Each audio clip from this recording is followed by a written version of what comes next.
Okay? Natanggal yung mga oiliness Magre-refill tayo. Okay na ba sa'yo 1/4? Ayan, may dagdag. May dagdag na 1/4. Okay. Ito ang iyong pangalawang sang tanong! Sang sabog! Ay, nako, ito na. Alin sa mga kakaibang talent na ito ang kayang gawin ni Raver Cruz? A. Kaya niyang dilaan ang kanyang siko habang naka-extension ng kanang paa? Hindi. Or B. Kaya ng dila niyang maging korteng W. Siyempre, Ano? kakakwento niya lang sa akin. Kaya niyang dilaan ang siko niya. Ah, talaga? Na ganito, ako nga, konti na lang, aabot ko na eh.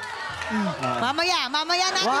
Wag. Hintayin niyo muna yung sample pag na-reveal na natin yung tamang sagot. Yan. Kaya niyang dilaan ang kanyang siko. Saka sa mga bias namin ni Jason, na mga Mahaba. 6'1". Pares kasi Pares kami kami. matangkad eh. Pares Talagang abot na abot namin lahat ng parte ng katawan. Nagdo-doorbell pa kami nun. Gamit yung dila.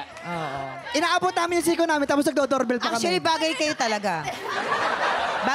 Bagay kayo magsama ni Jason eh. Parang yung laban ng gagamba. Ikaw yung, siya yung gagamba. Oo, gamang bahay. Okay. Yes. Oh, chikahan. Nagme-meeting. Nagme-meeting. Hindi nga. Alam ko to. Siyempre, nagsisinungaling lang si Raver ngayon. Para masabugan ka talaga, Lizelle. Ganyan mga kaibigan. Oo. Kaya niya yung letter W sa bibig niya, pero kaya din yung from A to Z. Ah, talaga.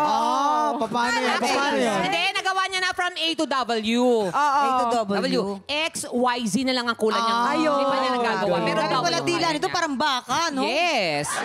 Oh, dito daw W. Dito naman ay kaya niya nga dilaan ang kanyang siko habang naka-extension ng paa. Parang sobrang haba naman kasi ng braso mo kung aabot mo yun. Dila niya yung mahaba talaga.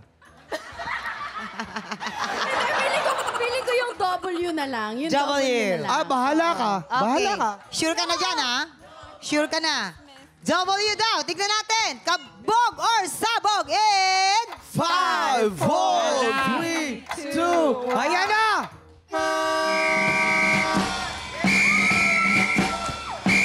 Ay, halika.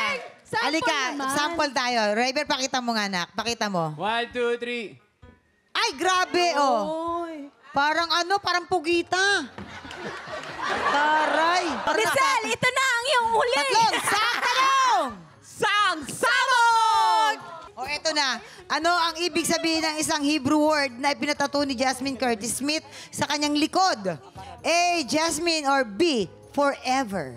Mamang, Ano? Dali, actually, forever talaga yan. Sa kabila, forever. Sa kabila, walang forever. Sa kabila, walang tato. Hindi. Ang ibig sabihin ni Rabia, sa kabila, walang tato. Kaya dito forever, walang forever. Ganon. Kayo talaga eh. Ito naman, di po natin itatanggi po na talaga pong may lahi po sina Jasmine. Alam namin. Ano? Sa ibang bansa po, hindi siya nakakatigim ng Sige Jasmine. nga, ano yung lahi niya? Half Pilipina, half ano siya? Jasmine. Tama. Australiano sila. Kinakain nila doon yung rice dinurado. Talaga. Kaya namimiss yan yung Jasmine. Kaya nagpatato siya dito ng Jasmine. Kaysa naman dinurado, ang pangit naman. Ano tato mo? Dinurado. Ano yan? Kanin? Tama. Kaya pinangalan niya na lang sa pangalan niya. So happy ka doon? Happy ako doon. Sana naging happy rin kayo. Happy siya doon? Alam mo, ito, natanong ko to sa kanya eh.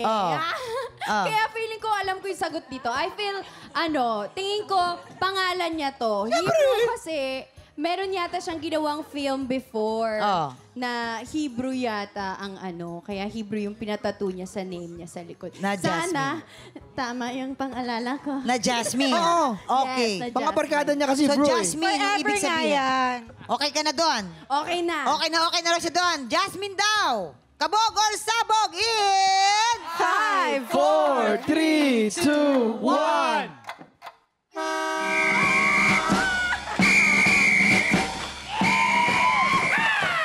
After daw ng shooting niya sa Israel, tsaka niya pinatato yun. Yun pala naman. Ang taray. Kumusta naman? Ayun, maraming salamat po. Ayan na. Tinagal Sa na. napakasayang laro na to. Kaya talaga ako nagputi dahil alam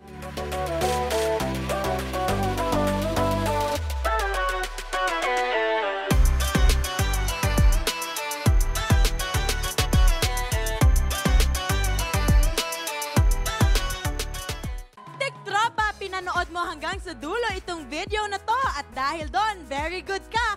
For more happy time, watch more TikTok Clock videos on our official social media pages and subscribe to GMA Network official YouTube channel.